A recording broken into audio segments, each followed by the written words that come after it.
포도주를 아인이라 그럽니다.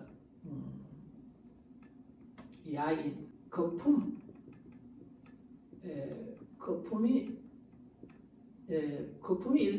일어나는 거 있잖아요. 거품이 일어난다 하는, 그러니까 어디서 유래되는지를 몰라요. 그래서 거품이 일어난다고 하는 사용하지 않은 어원에서 이것이 유래가 됐다. 이래요. 사용하지 않은 어원이라고 그러니까 정확하게 모른다 그런 얘기죠. 그래서 이것을 거품이 일다라고 하는, 그러니까 이 포도주는 이 포도주를 이렇게 마시면 실제보다 업된다는 얘기죠. 그러니까 뭐냐면은 이 실제보다 기쁨이 더하다. 마시는 실제보다 이게 지금 본래보다도 기분이 더 업된다는 얘기입니다. 더하다는 그런 뜻이죠. 요 야인이라는 단어가 그런 뜻입니다. 우리는 그냥 술, 성경에도 보면 포도주 또한 술 이런 표현이 해놨습니다. 이 포도주를. 근데 야인이라는 이 단어가 이스라엘이라든지 또 이런 유럽 같은 데서는 주로 그냥 음료로 이렇게 쓰는 경우들이 있죠. 그래서 포도주가 따로 있고 포도즙이 따로 있고 그렇지는 않습니다. 유럽에는, 이스라엘도 그렇고 그냥 다 포도주입니다. 우리가 포도주 안 마신다 그러려고 포도즙 이래가지고 사실 뭘 다른 걸 타가지고서는 포도즙을 만들어내고 팔고 있죠. 포도주스이라고 합니다. 그들은 술이라고 생각하지 않고 그냥 식사 때 먹는 음료로 이렇게 생각을 합니다. 왜냐하면 물이 귀한 지역들이기 때문에 주로 그리했고요. 또 유럽에서는 빵의 이 문화라니까 빵을 포도주와 같이 먹는 것은 맛이 있지만은 빵을 물하고 먹는 것은 정말 맛이 없는 거죠. 그래서 예수님께서도 포도주를 드셨고, 그렇기 때문에 포도주를 먹으면 무슨 천국을 가네 못 가네 이런 건 아니죠. 그것을 문제는 뭐냐, 많이 마시고 취하니까 문제가 생기는 거죠.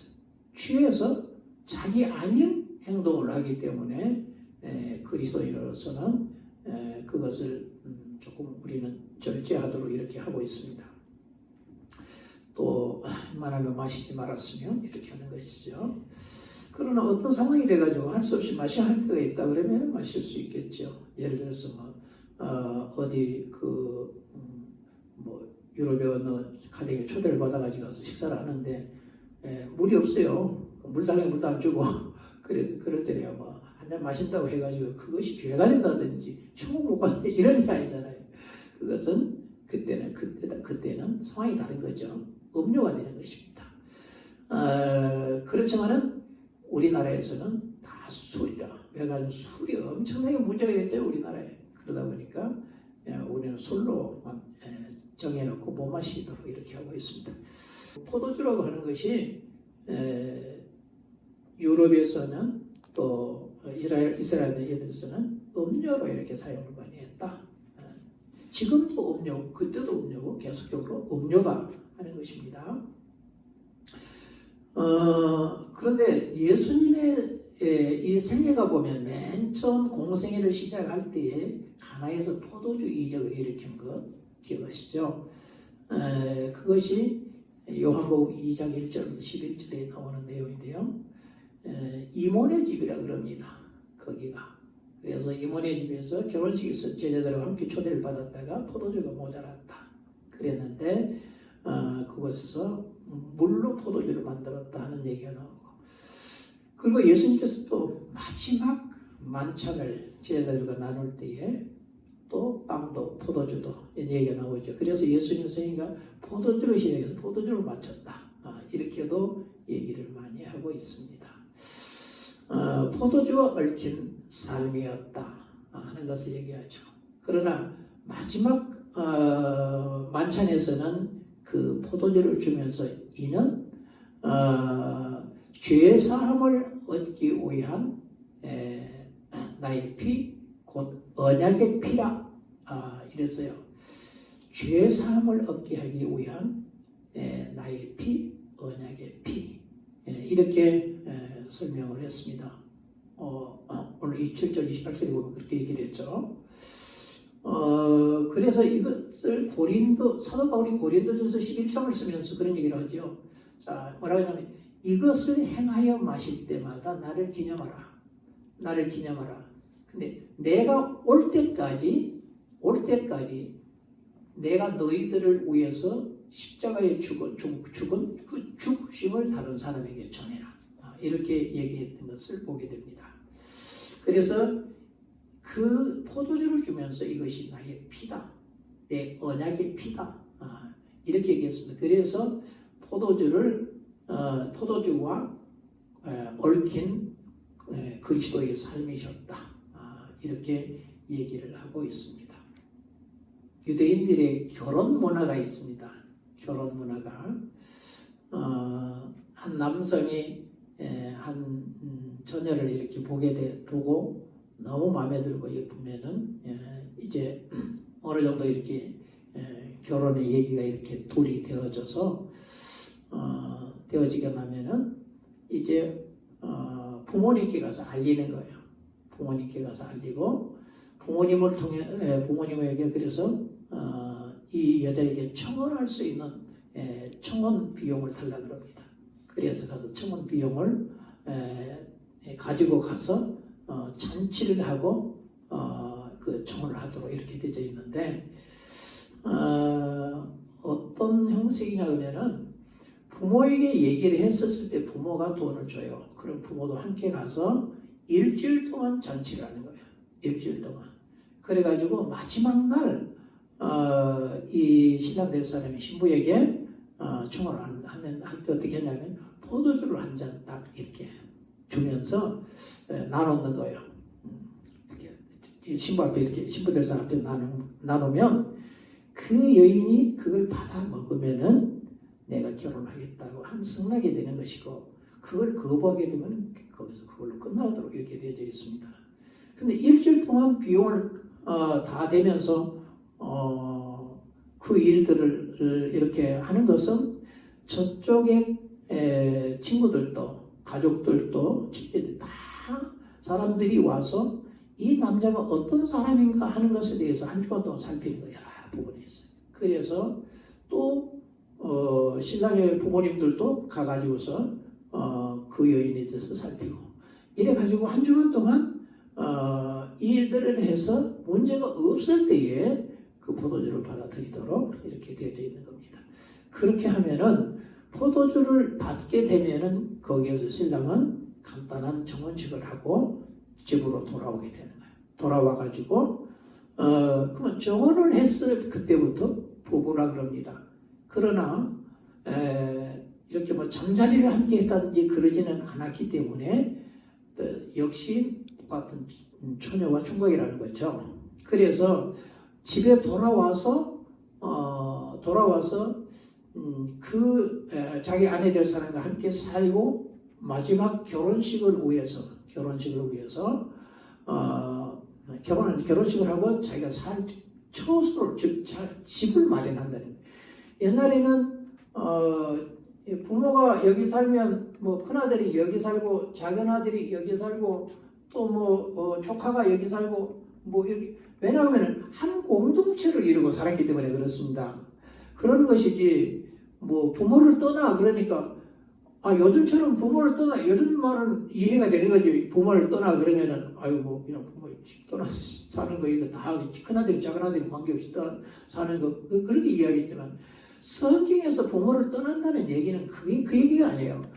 여자와 합한다는 뜻이에요. 부모를 떠난다는 얘기가 여자와 합한다, 한 몸이 된다 하는 그런 뜻이지. 아니 아버지는 부모 여기 살고 쥐들은 여기다가 방 만들어서 사는데 뭐 부모를 어떻게 떠날 수 있어요? 이 공동체를 떠날 수 없어요. 절대 떠날 수가 없는 겁니다. 왜냐하면 공동체를 떠나서 살게 되면 잘못하면 어려운 일을 만나면 죽을 수도 있는 거죠.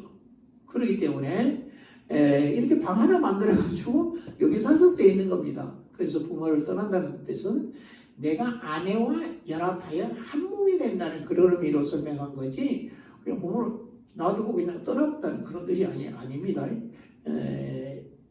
왜냐하면 당신은 한 부족이 한 공동체의 삶을 살았기 때문에 그런 거예요.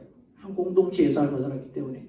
그래서 가서 이제 자기 하나 이게 살 집을 하나 만들려고 하면은 시간이 많이 걸렸다는 거죠. 이 시간이 왜냐하면 잘 만들어야 되잖아요. 새색시 데리고 살아야 되니까. 그래서 이 기간이 약 한 1년 정도 주로 소요됐다 그럽니다. 약 한 1년 정도. 약 1년이니까 뭐 덜 될 수도 있고 덜 될 수도 있겠죠. 그리하면은 이 기간이 정원의 이 기간이 끝나고 나면은 이제는 다시 이 가족들과 함께 이 여자의 집으로 이렇게 가도록 돼 있단 말이에요. 가가지고 거기서 결혼식을 정상적으로 결혼식을 하고 나서 다시 이제 여기 와가지고 여기 와서 이제 자기 집에 이렇게 살도록 이렇게 돼 있는 거예요. 이 결혼 문화가 그러면 한번 예를 들어서 볼까요? 사사기 14장에 보면은 그 삼손이 이 블레셋 땅 딥나로 내려갑니다. 딥나로 내려가서 블레셋 여자 하나를 봐요. 너무 블레셋 지역의 여자들이 되게 예쁜가 봐요. 이스라엘이 블레셋을 완전히 지배하고 그들 다 몰아냈어야 되는데 못 몰아냈어요. 그 이유가 어디 있었겠냐? 이스라엘 젊은이들이 좀 전쟁을 할 수 있는 애들이 총각이 많았다는 거죠. 그런데 가서 이렇게 보니까 블레셋 여자애들이 너무 예뻤다는 거예요. 그래서 못 죽여가지고 결혼하고 이래가지고 비로소 좀 문제가 됐다 이렇게 얘기하기도 합니다. 그런데 어떻든 블레셋 땅 딥나로 내려가서 그곳에서 예쁜 처녀를 하나 보고 이렇게 마음에 들었어요. 그래서 너 나 좋아하니까 나 좋아한다. 니도 좋아한다. 서로 그렇게 좋아한다. 그래서 이 삼손이 부모에게로 옵니다. 그래가지고 부모님한테 내가 블레셋 딥나에 있는 한 여인을 이렇게 보고 내가 너무 사랑하여 결혼하고 싶습니다. 그러니 결혼 하기 전에 하는 그 정원 비용도를 저희들이 좀 허락해 주십시오. 그러니까 삼손의 아버지가 뭐라고 얘기했냐면 아니 너 형제의 딸 중에 여자가 없냐? 그리고 또 이 이스라엘 나라에 어떻게 여자가 없어서 할례도 받지 않냐는 이방 여자에게 결혼을 한다는 얘기냐 하면서 얼마나 반대를 했겠어요. 그런데 삼손은 그래도 내가 좋아합니다. 내가 사랑합니다. 그러니 해야 되겠습니다. 그 뒤에 뭐라고 써놨냐고 일어났어요. 이는 하나님께로서 난 것이다. 무슨 얘기냐면 하나님께서 그 일들을 계획했다는 겁니다. 왜? 분명히 블레셋 사람들 그 결혼이라고 하는 그 일들로 통해서 블레셋 사람 몇 사람을 죽이고 싶었다는 거예요. 하나님이. 그래서 하나님으로부터 나온 것이었는데 부모는 그걸 모르고 반대를 했다. 이렇게 얘기해놨어요. 아니 그걸 어떻게 알겠어요? 하나님으로부터 나온 것인지. 하나님은 절대 이방 결혼을 못하겠단 말이에요. 근데 그게 하나님으로부터 나왔다? 이해를 할 수가 없어요. 우리가 이 성경을 보면서 그런 부분은. 그러나 성경은 그렇게 얘기한다. 그래서 자식에게 이기는 법이 없잖아요. 옛날에나 지금이나. 그래서 부모님들이 그래 내려가 보자 하고 이제 딥나로 이렇게 내려가는데 같이 내려가지를 않았던 것 같아요. 그래서 딥나로 내려가는 중에 이 삼손이 뭘 만나냐면 이 젊은 사자를 만나요. 그래서 사자가 이 삼손을 보고 와 소리를 지르고 막 어른거렸다는 겁니다. 삼손이 도대체 어떻게 생긴지 모르지만 사자가 보고 소리를 질렀다는 거예요. 그랬더니 사자가 삼손이 이 사자를 염소 새끼 찢는 것처럼 찢어버렸다. 이렇게 해놨으면 그걸 죽였다는 거죠. 그러고 내려갔어요. 내려가서 부모님들이랑 그런 얘기를 부모님들 하지 않고 이렇게 내려간 거예요. 내려가가지고 이제 성경에 이름이 안 나와요. 그 여인을 이렇게 보여줬던 거예요. 그랬더니 뭐 부모님들도 허락을 한 것 같아요. 그래가지고 이제 허락을 하고 집으로 다시 돌아왔어요. 허락을 하고 돌아와서 정상적으로 이제는 정원을 하러 내려가는 거예요. 그래서 부모님들도 내려가고 또 자기도 내려가면서 또 같이 내려가지 않는 것 같아요. 그래서 왜냐하면 가는 길에 자기가 죽였던 이 사자가 어찌 됐냐 보러 간 거예요. 가서 보니까 거기에 벌들이 막 꽉 시체 붙어 있는 거예요. 근데 보니까 꿀이 거기 막 흐르고 있는 거예요. 그래서 그 꿀을 따가지고 자기가 이렇게 먹었다. 이런 식으로 표현했죠. 그래서 부모에게도 주고 어디서 이게 꿀을 취했다고 하는 건 얘기도 안 했다. 해놨어요. 그랬는데 그래서 내려가서 이제는 뭘 하냐면은 한 주간 동안 잔치를 하는 거예요. 한 주간 동안 잔치를 하게 되죠. 잔치를 하고 나서 맨 마지막에 이제 그 여인이 이렇게 허락을 해야 돼요. 왜냐하면 포도주를 놓으면은 여인이 받아서 이걸 취하고 먹고 그리고 이제 결혼하겠다 하고 다시 올라와서 1년 후에 정상적인 결혼을 하고 또 다시 이 복잡해요. 사실 보면은 우리 올라 보면은 그런데 그런데 어떻게 되냐면은 블레셋 지역에 있는 사람 남자애들 30명을 이렇게 초대를 했다는 거죠. 초대를 했는데 초대해가지고서는 잔치를 하는 중에 이 삼손이 수수께끼를 내죠. 그래서 만일 내가 수수께끼를 내는 것을 너희들이 마치게 되면은 내가 겉옷 30벌, 배옷 30벌, 그러니까 속옷하고 겉옷하고 내가 30벌씩 너희들에게 주겠다. 30벌을 가지고 너희들에게 하나씩 나눠주겠다. 그래, 그럼 뭔지 한번 얘기해보라 그럽니다. 그랬더니 먹는 것에서 먹는 것이 나오고 강한 것에서 단 것이 나왔다. 이야, 참 어려운 수수께끼입니다. 지 혼자 알고 있었던 것을 갖다가 어떻게 다른 사람이 알겠어요? 이 사실을. 그래서 아무리 저희들이 3일 동안 풀려고 생각을 해도 못 풀었죠. 그래서 삼손과 이 정혼을 하려고 하는 이 여자에게 가가지고서는 수수께끼를 알아내라 하고 계속 괴롭히니까 여자가 삼손에게 가고 당신 나를 사랑하지 않는다 뭐 등등 해가면서 그걸 가르쳐달라고 그렇게 합니다. 그랬더니 결국은 자기 있었던 일들을 그대로 얘기를 해서 이 여인에게 얘기했대. 여인이 가서 그들한테 얘기해가지고서는 자 무엇이 이 세상에서 가장 강하게 했느냐? 그게 사자가 아니겠느냐? 또 무엇이 꿀과 가장 달겠느냐? 꿀보다 더 단 것이 어디 있겠느냐? 이것을 얘기함으로 통해서 너희들이 내 아무 송아지를 깔지 않았다라고 하면은 너희들이 맞출 수 없었을 것이다. 하면서 나가가지고 그 아스드롯을 가가지고서 아스드롯에서 이 사람들 30명을 죽입니다. 그래가지고 겉옷 속옷을 이렇게 가져와가지고 그들에게 이렇게 나눠주고 성질나가지고 다시 돌아와 버리죠. 그래서 이 여자가 결혼 못해요. 그래서 나중에 가서 이 여자 때문에 막 여우를 300마리를 잡아가지고 꼬리에다가 회를 달아가지고 막 이렇게 밖으로 집어넣어버리는 이런 경우들이 있죠. 이렇습니다. 그러니까 이게 무슨 얘기냐면 이러한 유대인들의 결혼 풍습이 있었다. 그런 얘기입니다.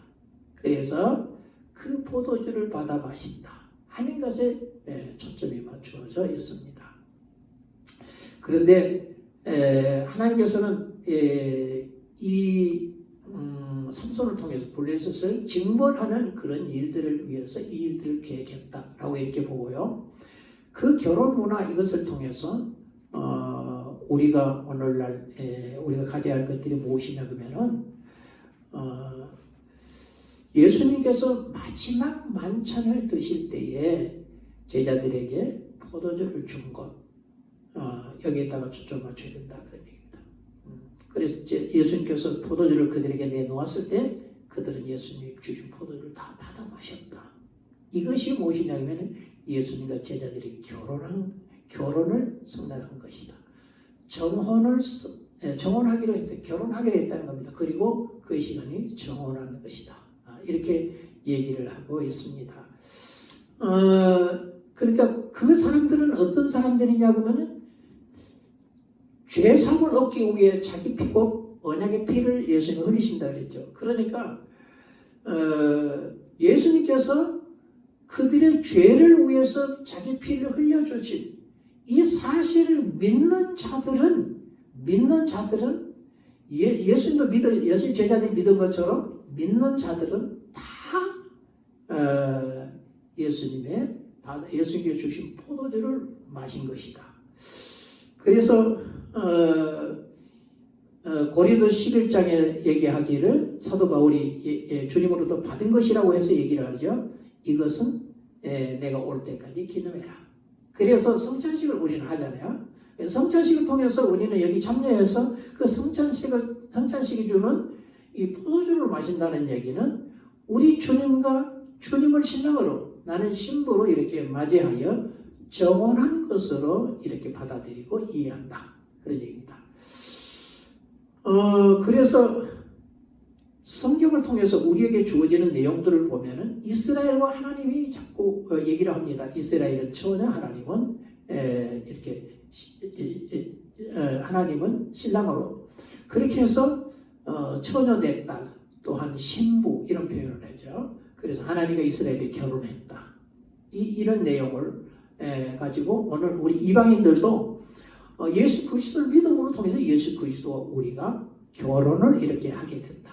그렇기 때문에 예수님은 그때의 제자들에게 이 포도주를 주고 제자들 받아 먹는 것은 오늘 우리 그리스도인을 대표해서 먹고 마신 것이다.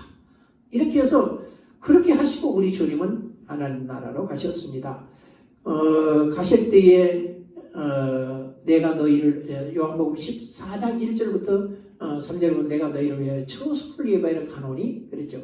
그 처를 예배하러 좀 바꿨어요. 그 내용을 그 처를 예배하러 가노니 가서 너희를 위해 그 처를 다 예배하면 내가 다시 와서 너희를 내게로 영접하여 나 있는 곳에 있게 한다. 이렇게 언약을 즉 약속을 하셨습니다. 주님은 그런 일을 그렇게 약속한 것을 자기 이름을 걸고 약속한 거예요. 그렇기 때문에 그분의 언약이라는 그분의 약속은 절대 변개할 수 없는 것이라는 거예요. 그래서 주님은 꼭 우리를 다시 데리러 오는 즉 우리와 이제는 결혼을 하고 영원히 주님의 조소에서 주님의 거처에서 함께 살도록 하기 위해서 주님은 분명히 오시도록 되어져 있다 하는 얘기입니다. 그래서 그 약속은 우리 주님이 꼭 지키시기 위해서 주님이 오시기 전까지 주님께서 무엇을 우리에게 보냈냐면 성령을 보내셨습니다. 성령님을 보내셔서 우리 마음이 즉 신부된 우리들의 마음들이 주님과 결혼하여 살 수 있는 마음을 만드는 거예요.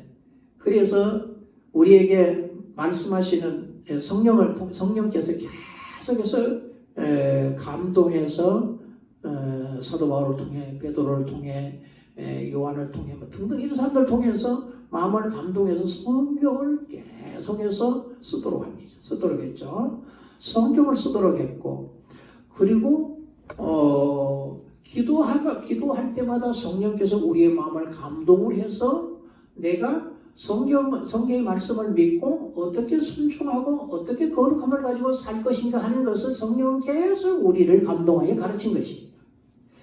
그래서 성령께서 우리가 세속에 물들지 않고 정말 우리 마음속에 예수님만 그분만 우리 마음에 모시고 그분으로 살아갈 수 있는 그 마음들을 성령께서 계속해서 만들어 주셨다. 우리 스스로 만드는 것이 아니라 성령께서 오셔서 우리 마음을 그렇게 만드셨다. 그래서 데살로니가 전서 디모데전서 그 4장 5절을 보면 디모데전서 4장 5절을 보면 하나님의 말씀과 기도로 거룩하여 주리라. 그래서 하나님의 말씀과 우리가 기도함으로 통해서 우리가 주님이 가진 그 마음을 가질 수 있다는 거예요. 주님과 함께 살 수 있는 그런 마음을 우리가 가질 수 있다는 거죠. 그래서 성경을 계속 읽고 계속 기도하는 생활은 우리 마음이 깨끗해지고 거룩해진다. 그런 얘기죠. 그리함으로 통해서 주님의 마음과 하나 되어서 영원히 주님으로 사는 우리가 될 수 있다는 겁니다. 내가 겉으로는 그렇게 하는 척하고 속으로는 세상이 더 좋고 세상 사람들도 좋고 세상에 뭐 다른 것이 더 좋은 이거이 된다고 하면은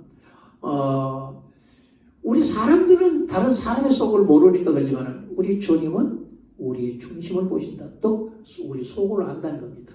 우리 중심을 안다는 거, 우리 마음을 안다는 것입니다. 그렇기 때문에 다른 것을 속일 수 있지만 우리 주님은 절대 속일 수가 없다는 것이죠. 그래서 우리 그리스도인들은 주님이 우리를 데리러 와서 우리와 혼인잔치를 하고 영원히 주님의 거처에서 살도록 하기 위해 오실 것이기 때문에 그때 와서 우리가 준비되지 못했다 그러면 이보다 더 큰 문제가 없겠고 이보다 더 어려운 문제는 없겠죠. 우리가 일평생 교회 다니면서 만약에 주님 오시는 그날 주님과 결혼식 하지 못한다 그러면은 이거 얼마나 아픔의 일들이겠어요. 그래서 우리 주님이 오시는 그때에는 분명히 우리가 그 주님과 함께 결혼식 자리에 이르러야 된다. 그래야 영원히 그분으로 살아가는 우리가 될 수 있다. 그런 얘기입니다. 그래서 무슨 일이 있어도 우리는 그 전체에 참여해야 되고 혹시라도 늦게 오리라 생각하고 세상 좋은 것 쫓아가고 내 마음대로 살아버린다고 하면은 우리는 분명히 그 나라에 즉 주님과 혼인잔치도 못하고 그 나라에도 이르지 못할 것입니다. 주님은 우리가 살 곳을 얼마나 좋은 것을 만들려고 했는지 이렇게 올라나오시잖아요.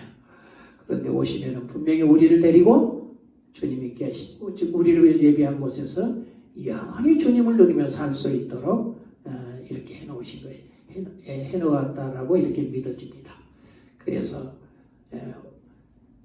늦게 올 거라고 생각하지 말고 오늘 곧 올 거라고 생각하면서 주님 앞에 거룩한 마음, 깨끗한 마음, 주님이 원하시는 신실한 마음을 가지고 우리가 살아간다고 하면은 주님이 원하시는 그 준비함에 충성되리라 싶습니다. 꼭 잘 준비해서 그 나라에 갈 수 있는 우리가 되기를 원합니다.